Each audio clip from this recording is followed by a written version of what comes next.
Hello, everyone. I am here with the new commissioner, Michael Zimmerman. That's my brother. You need to hold the microphone up. What is this? What does it say? It's a slug? Corporate slug Z. Oh, yeah, right. from the Hotline League. Yes, you are a corporate slug. Yep. That makes sense. I'm here for my corporate sluggery. Yes. Well, on Hotline League, you had spent many times. You practiced dodging questions that would have put you in trouble with Riot on the show, so I'm sure you're going to be fine. I have a little bit of practice. Yes. But we have about 20 minutes to get through this because I don't want to take up Degon's time. So we're just going to rush into it instead of the banter. There's no fun. It's just going to be like... we got 20 minutes. I've got all these questions. I'm going to stall. This is the first tactic you learn. Run the clock out. How much have you been able to accomplish in your short time? What have I been able to? Yeah, what has it been like? Because obviously, is this a month you've been here, but like 2 weeks were off? Yeah, so in terms of like working days, I think technically this is coming up on my 20th working day, 2 weeks before break and then 2 weeks after. Okay. But that includes like, I was working a bit during the break, Sure. I was like, and even before I started, technically I was having conversations with people and stuff like that. So it's slightly more than a month. Yeah. But you've seems like you've done a lot. I guess how much, because you were getting a lot of credit. People were like, oh my God, Mark's killing it. All of it. How much of that video was yours, like stuff that you did? Some of it's me, some of it's like the team. Obviously, we've talked previously about a lot of ideas that should I have gotten this position, I would love to chase down. Some of these were things I think are on a lot of people's radars. If you think about the changes, they're things that people over the years have talked quite a bit about. So I don't think any of them are novel or groundbreaking ideas like shorten transition time, play on live. Like I think these are things people have always kind of had some interest in. And the thing that I think contributed was like momentum and pushing them forward. But there are things that the broadcast team was already looking at. There are some things that they were already kind of chasing down, and I could just show up and be like, yeah, we're 100% chasing that lead now. So I think if anything, that's it. A lot of them, like I said, were ideas that we've talked about and a number of people in the scene talked about. And I think the teams that actually implement these are the ones who deserve a lot of the credit too. It's cool to be like, I'm the ideas guy or something. But realistically, like to get these things in a position that we felt comfortable announcing them in 2.5 weeks, basically, is pretty nutso. And it's only possible because we have a really, really good team of engineers, broadcasts, that kind of stuff. Okay, so obviously you had been at Riot previously, but you were not like working at Riot. Now you're in these meetings where these decisions are getting made. Previously, decisions that we would talk about on Hotline League. What has surprised you the most about, like, what, I guess it's more so, like, what does the public not know? Like, what are the biggest misconceptions around how this stuff works internally and, like, what the role of the commissioner actually does? So I can speak to what the commissioner does. I don't know if I should be like, here's our org chart. I'm not saying what does everybody do. I'm just saying, like, people I'm sure have some assumptions. You probably had assumptions that have been surprised or that you've been surprised by as you got in. Yeah, and I think the biggest surprise, and I don't know if surprise is the correct word. It's more like I just didn't know before, and now I do, and that is probably more like org chart kind of things and exactly how everyone's positions relate to each other. When I started at a 5-hour meeting with Carlos, head of Americas for League of Legends, and he just like ran me through all of that, and that was like the hair blown back, like, oh, this is the truth. This is how it actually goes. So that was nice to actually learn like that kind of stuff. So then once I officially started, I could know who to begin tapping and at least try and follow the right path. Who to blame? No, who to hit up to be like, hey, I'm interested. As a product, we want to pursue these things. Who can I talk to? Yeah. And that's kind of what a commissioner does. Is there's a bunch of different teams. That we were talking about. There's broadcast, there's engineers, there's producers, there's comms, there's like just a ton of teams. And as commissioner, you talk to each of them, say what as a product you want for the LCS, and make sure that everyone is aligned on that kind of stuff. So there's a lot of vision that you do, but there's also a lot of experts who are also guiding your own vision as well. Your video, you talked a lot about the changes that are coming to the league. You didn't talk at all about goals. So, like, what are your goals for the LCS? Yeah, I think part of it is, for me, the goals a lot of the times are obviously how much are fans enjoying the product as a whole. I think in 2023 we had some broadcast changes that people were excited about, and that was cool, but that didn't truly capture like the entire sentiment around product as a whole. And I think that's one of the things that I am personally very interested in. in the short term is like, how can we get fans excited, give them reasons to watch, make them feel good about watching the LCS, not just like in the moment that you're watching the broadcast, but afterwards and like the entire ecosystem. I think there's more things that we want to do on an ecosystem level. And then I think bigger picture and kind of longer term, now that I think we have some exciting changes, is like the big old sustainability, question, and like what can we do to find answers to that. And that's why I think the partnerships thing with Kia and all those kind of exciting announcements that are going out right now can help too. So you mentioned sustainability, you mentioned sentiment, you didn't mention viewership. So is viewership not a goal? We just don't care? Viewership is a goal. I think it's one of those things where you don't want to like point your target at and then everyone can be like, you failed. Yeah. So but you have internal ones. You just won't tell me. Yeah, no, I'm not going to tell you. Okay. And even the internal ones, like it's hard to measure some of these changes. Like, how much does live patch really resonate? How much does the reduced turnaround time? Like, I've talked, I think, with you before, and I can say it publicly. Like, I think live patch is like this really, really impressive, cool get. But we also know that like pros play 80% of the same champions week over week. So like that's why I think we wanted to have a number of changes with the reduced in transition time as well to make the broadcast feel different, even if you're seeing the same champions. Like, well, we're getting there faster, and so we wanted to stack up a number of changes, and then we also want to see now what is going to happen with viewership, and we can have our optimistic projection, our like negative projection, and you're somewhere in the middle. But a lot of these changes are not things that have been pursued in the ecosystem before, so it is a little hard to project forward. Okay, maybe you won't tell me like what your viewership goals are for here. The split. Do you have any idea of what like the viewership should be for a healthy LCS? I mean, you acknowledge that obviously it's been a couple rough years in your video, and we've acknowledged it on Hotline League many times before that. I don't know what you're talking about. Everything's great. There's no problems. And so I guess like what should the league look like in an ideal state?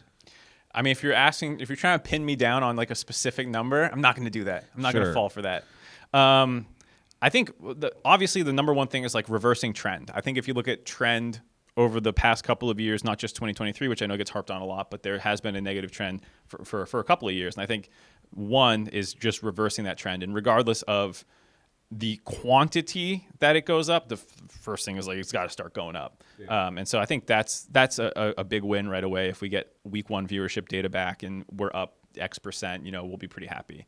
Yeah. So that's the first thing. And I think also with the game changes as well, I think there's a lot of interest in League of Legends as a whole right now. I think the game team did a good job with their cinematic, which I think is at like, I don't know, I haven't checked actually since last night when I looked, and it was number 2 on trending and had like 10 million views. So I have no idea what it's at by the time this video goes live. But I think there is a lot of excitement with League of Legends as a whole, and hopefully we can ride that wave as well. How do you think it compares to last year's cinematic? So, well, is this my first rollout of frame as you go on a monologue? Yes, my monologue. I don't care enough about last year's cinematic go on monologue. I'm gonna try to get more gotcha questions in for you than I have in the past. Ahead, okay. Yeah. So what is your long-term vision for the league? Because we obviously you've talked a little bit about this, but like where should the league be in like 3 years or something? Again, not from viewership perspective, but I just mean like. Even like what sets the LCS apart from other regions? Like what should we be? Should we be the most competitive? Should we be the most watched? Like most entertaining? Like what is the LCS? Yeah, I think that's a very good question because everyone likes to say we're the most like someone's the most entertaining or whatever, and like everyone has different definitions of what entertaining is. Is it educational? Is it fun? Yeah. Are you competitive? Like I think all those things are different lines of what entertaining is. And I think in some sense it's fair to say that the LCS is still experimenting. Like live patch is an experiment, but if this pops off and everyone loves it, like I expect other teams and regions to maybe do that, and it can't just be a unique selling point forever. So of course there's like longer term things.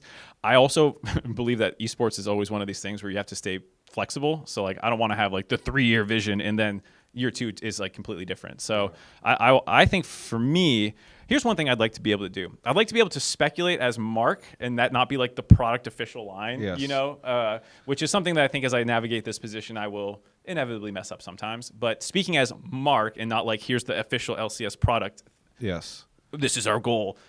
I think it's fair to say like with Riot having a very long-term vision on sport, we call it sports here, like we're still in the first 12-ish years. Yeah. And, like we just started the Hall of Legends thing, and there's a lot of room for growth in the future. And there's like these things where if you look back at sports in like 40 years ago, there was no NBA shot clock, and that's like a revolutionary thing. And you look at like for a while, sports broadcast didn't have a scoreboard on screen.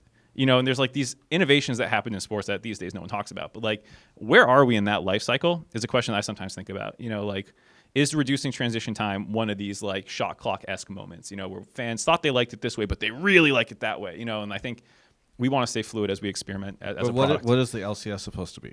It's supposed to have the NBA shot clock. That's what the LCS. No. I'm saying that like I think there's a level of not like fans themselves are also learning what is the best thing for them. So like a lot of people love draft. How important is draft exactly? We're experimenting with that a little bit by pre-recording, and I have intuitions. I'm happy to experiment with those, but I don't want to be like, this is of course the correct answer, and then not listen to what fans think of this stuff. You mentioned all these experimentations. Should the LCS be the most innovative league?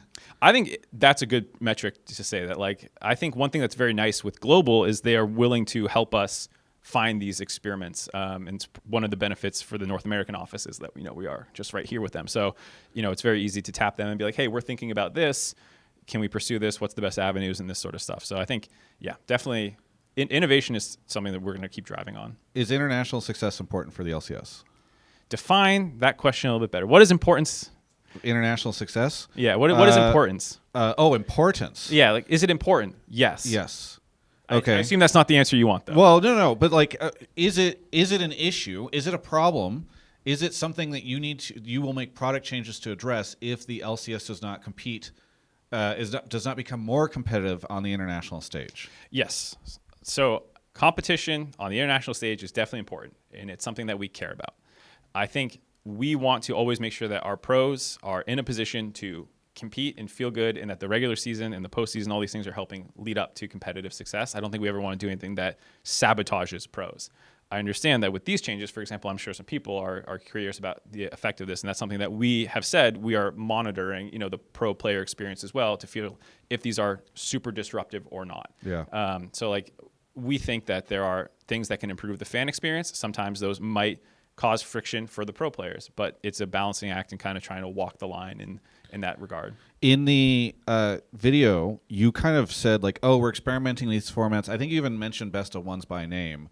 I feel like over the last 7 years or so, when we do Hotline League, it went from somebody would call in and be like, oh, we should do best of 3, and then we'd be like, nah, dog, that's a bad idea because we did this before, and then the Twitch chat would be like, yeah, that's a bad idea.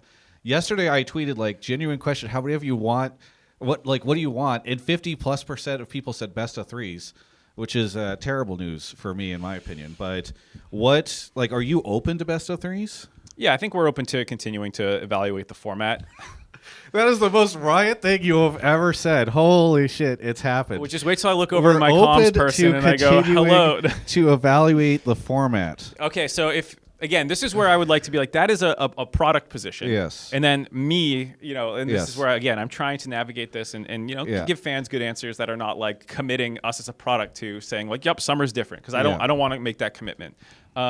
We are very fan focused this year. I think it's one of the internal things that we're saying is like fan first, how much, if you're going to make a choice, make sure the fans like it. And if they can't, what's the compromise? And let's understand truly what is coming at the cost of this. Because you can't always give fans everything they want. Yeah. At the end of the day, there's going to be some times where they won't be happy. And it's our job to explain to them, hey, this is why we had to go with this or why we're doing that. With regards to format, it's open to evaluation. We see that fans are pushing for best of 3 and a number of people are. I think, as we've talked about in the past, you always have your viewership concerns. It's worth noting that back then, 2 things were different than maybe now, which is one, there was the dual stream setup that people always love to harp on, as well as the fact that Riot Games at that time had gone from Riot Games, the main Twitch channel, to LCS1, LCS2, LEC, or I guess it was EU LCS then. So they like kind of fractured their viewership platform at that time. And so to be fair to the people who want best of 3, both from a competitive angle, it's something we can talk about, and then also from a viewership angle, there were some other confounding factors at that time that make it worthwhile to explore and talk about. We've talked about in the past, like how much does an extra couple stage games matter compared to your scrims and making sure that you have good practice environments. That's always a worthwhile thing. But I think it's something that we're open to exploring in the future. There it is. There you go. Fearless draft. Fearless draft. What about it? That's a statement. I said it with an intonation that made a question. It's happening. for It's happening. Okay. For tier 2. We announced that. But do you think there's ever a world where it would hit LCS? We're always open to evaluating formats. God. No. Okay, you want the Yeah, like what are the complications that you could foresee implementing Fearless Draft that potentially would not allow you to do that? Or what are the opportunities that are making it interesting to you from the NACL side? I'm seeing how much clock I can run I know, out. that's what I'm worried. I've got another page of this. Oh my God, what are you you doing? All right. So I think there's a lot of factors that make Fearless Draft both very exciting, but also things you would want to be careful about for a region that is qualifying into Worlds. So as Whoopley, Zach had talked about, it's really good for player development because it forces them to have a deeper champion pool. That's really cool. And it also gives viewers a lot of things to look forward to because you're going to see more diversity than you would in the traditional draft system. The downsides, which I don't see people talking about very much in the public, is that one of the coolest things I think about drafting is when someone does a unique new pick, you then have to react for the rest of the series. I think back to that Rocks Tigers series where they slammed MF bot lane as a counter to Zyra. And if I remember correctly, they had to they left it open the next game thinking that they could counter it. They lost again, and then they banned it. And with Fearless Draft, you actually lose that because that thing's automatically off the table now. You don't need to think about it. And I think that's actually a really compelling piece of drafting that, I'm still evaluating my own feelings on. I haven't seen Fearless Draft on the level, so I'm going to be watching NACL and we'll be looking at that. But that's something that those trade-offs exist, and it's not on fans to go list every trade-off. That's our job. But I think it's really good for developing leagues, and it's also the kind of thing where it is a pretty substantial change to how draft functions. And so if you're going to incorporate it in a tier 1 league that then qualifies into the international play, you have substantially changed your drafting system. Ours is, it's pre-recorded, but it's still the same draft at the end of the day. It just happens off stage, and there's a little bit more time to discuss strategy. Those are the kinds of things we would be considering should it potentially ever come to tier 1. So next question. I am looking at this schedule which finally showed up on the website less than 2 weeks before the start of the season. And we got there. It says February 11th, and then it says March 2nd. Yep. There's a 2-week gap. And I think in the post, it said that the 2-week gap was to make sure that the end of the split synced up with other regions. Why not start the LCS just... by the way, it's just a 2-week gap, but it feels much longer when you say February 11th to March 2nd. Why not just start LCS a couple weeks later so that we don't just have this no man's zone? Yeah. Part of this is that there's a general goal of bringing game and sport closer together and lining up the big beats that happened. I think that's part of the reason that live patch is interesting for that reason. And with the season starting yesterday, there's a push to make sure that all the leagues are starting close to that time. And so if we wanted to knock back to February, which is when we would start if we knocked it back another 2 weeks, it wouldn't be till February that we're starting.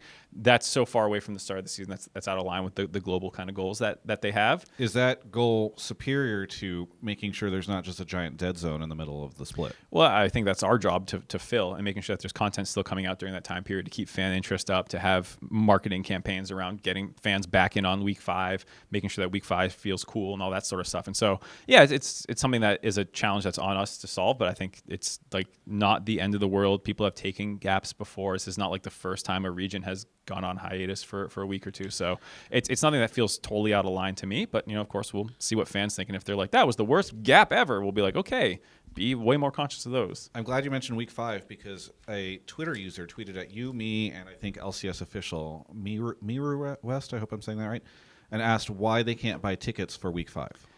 So week 5 will have no live audience for the VCT overlap day.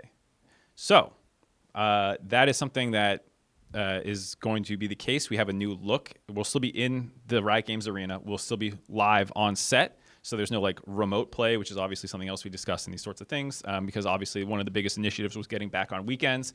That requires compromises, not just in our own ecosystem, but the other ones. So if people only follow the LCS, you might not know that the LEC moved forward 1 more hour to make some space for us, as well as we're talking with them as well about collaborating more between the shows. You've seen some banter already. Hopefully that's something that we hope to bring back a little bit more.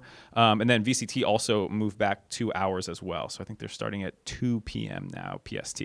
So it wasn't just hey, we're back on weekends. It was there's a whole ecosystem that we are a part of that we need to be conscious of, and that's going to cause some compromises to be made across all the products. And so for this one, it's okay, on week 5, we have a different look. We're going to make it feel really cool. We're going for this gritty face-off look. We'll have more details on that soon, but there won't be a live audience for that weekend. You said it's in the arena. If it's in the arena, why can't you have an audience? You said the arena being this entire building. Okay. It's branded the Riot Games Arena, but there's a number of sound stages and stuff. So they will not be playing on stage in the main stage area. It won't be in the main studio space. Okay. It will be in a studio. As I said, we have a number of sound stages, and we have a look that we are pursuing. And once we feel 100% confident in that, we'll share what that looks like. What is VCT sacrificing to accommodate the LCS? Because you said everybody's making compromises.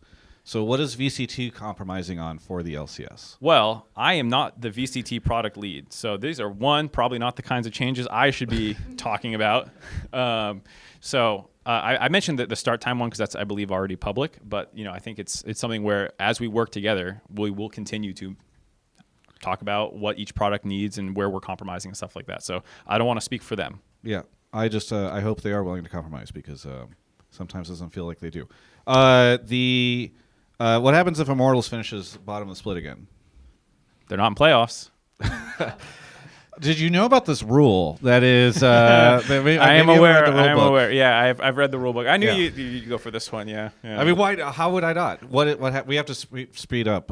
Sorry. I'll stop trolling. Yes. So I think there's a lot of metrics make a good partner that I think fans care about success and winning. But ooh, you're giving the John Needham answer. He gave this to me previously. Did he? I didn't even know I was copying his homework. I think it was either him or I think it was him. Yes. Yeah, well, a year ago. Well, it's a good answer. I guess I'll say is that there is Immortals hitting those metrics? Well, so okay, you can define what about content, but also what about just strictly operational and making sure that their players are on time to things and they're not causing problems in the ecosystem. These are things that go into having a good partner beyond immediate competitive success or maybe content success. There are other metrics that exist. So yeah. Is that the bar that you're going to hold teams to? Is can you get your players here on time? No, that's not. What responsibilities? I said there are other ones. What responsibilities do teams have to the league? What's funny? I've looked through a good portion of the TPA. Yeah. But it's all outlined in there. What is the legal requirements of that? Yeah. I don't think I'm supposed to say I don't mean legal. Yeah, I can say what I would like as a product, but yeah, I guess I just mean where you have this league, the teams are participating in it. As a fan, or for fans, what do you think the team's responsibilities should be to the league? I think that they should obviously be trying their best to win, put together competitive rosters, operationally making sure that they're doing all the things that we need them to do, and participating in the ecosystem from a fan perspective. And that's creating content, appearing in the content that we're making, these sorts of things. I think we did a fair amount of IMT content last year where they helped facilitate that, like the IMT Fleshy thing. We had some fun with him. Tactical was someone who was always engaging with us. I think that they have players and staff who do that. Whether or not the fans feel a different way, that's how they feel. Okay, we're going to speed run these really quickly. Okay. Import rule. These fucking players boomerang in and out of this league constantly. You know this. We've talked about this a million times on Hotline League. You're now the commissioner. You can finally change this. Are you going to fix it? So it's to be clear, the commissioner isn't just we're doing this. There's, like I said, the TPAs, there's these agreements and these sorts of things. Yeah. So it would be a full process to ever evaluate anything like that. If I ask the team owners, they say Riot just says we're doing this, and that's what happens. So I feel like you could probably change this if you wanted to. Maybe. What I will say is I look forward to collaborating with the team owners. We brought them in to talk about the changes that happened right now. These were some of the ones that we had early days that we were looking to get across the line. There's a lot of things that we are continuing to evaluate in the ecosystem as a whole. Do you think it's an issue that players come into the league and leave so frequently after just 1 year or less? I think players should be able to decide what they want to do with their careers or not. Oh my God, look at what you've become. What do you mean? That's an answer. I know. I think what I will say is the team owners last year had submitted a series of proposals. I was able to get my eyes on that. Yeah. And I got to say, I was actually surprised at how much they were willing to discuss with the Riot and potentially change in the future. I think with some of the struggles that we were talking about earlier, it's a very interesting state where there's a lot of change that's possible. Again, I don't want to promise anything, but I will say I think there are going to be more changes coming. And I think it's a very Kumbaya-esque feeling environment, whereas I think you've heard in the past that team owners in Riot are duking it out or something, and that's, at least in the early days conversations I have had, is not the feeling at all. Yeah. And I think it's a very collaborative feeling, and so I'm very happy to continue working with the owners and figure out what's going to work best for Riot and them. You're not going to take any of my suggestions, are you? Probably not. Okay, so last quick questions. We went to 8 teams. That was random at the end of the year. Are you going to do anything around promotion relegation stuff, NACL stuff. Like, it's fun. I've just been able to comb the Reddit thread of people speculating what your changes were going to be, and then now I get to ask you about all of those. Yeah. I mean, this is where the slug comes out, and I get Yeah. to say all the whole, like, hey, we're always evaluating changes. We're monitoring fan feedback, looking for what's happening, blah, blah, blah. Those are the kinds of things where I can't say, Yeah, it's great. So no word yet on that. No. And to be fair, it has, again, been a month-ish since I started, and there are a handful of changes that we were able to do. And at some point, we want to take our eyes off the road immediately in front of us and look further down the line. That's some stuff that we'll hopefully begin working on once the season starts. When's the LCS collab with Brandon Sanderson? You and I should talk after this. No. That sounds like more of a promise. This is just a funny. No. This is A joke for us. Yeah. I assume. Yep. Last question. Do you want to do Hotline League on Monday? Erica said you could. So now it's, do I want to? Yes. And the answer is always no. Why would I want to sign up for more of this? Because you of care. this? Because fan sentiment and fan interaction is a huge metric for the LCS in 2024. They seem pretty happy right now. Yeah. The worst thing I could do is to say more and then stick my foot in my the mouth. Classic thing where at the start of the year, right? It's like, we're going to do more communication, and then you just don't. I see. That's how this is going to go. Monday. Yeah, I think we plan on doing it. Okay, cool. There you go. Hotline League. All right. Sorry, Deacon. See you later. Goodbye, everybody. That's my interview.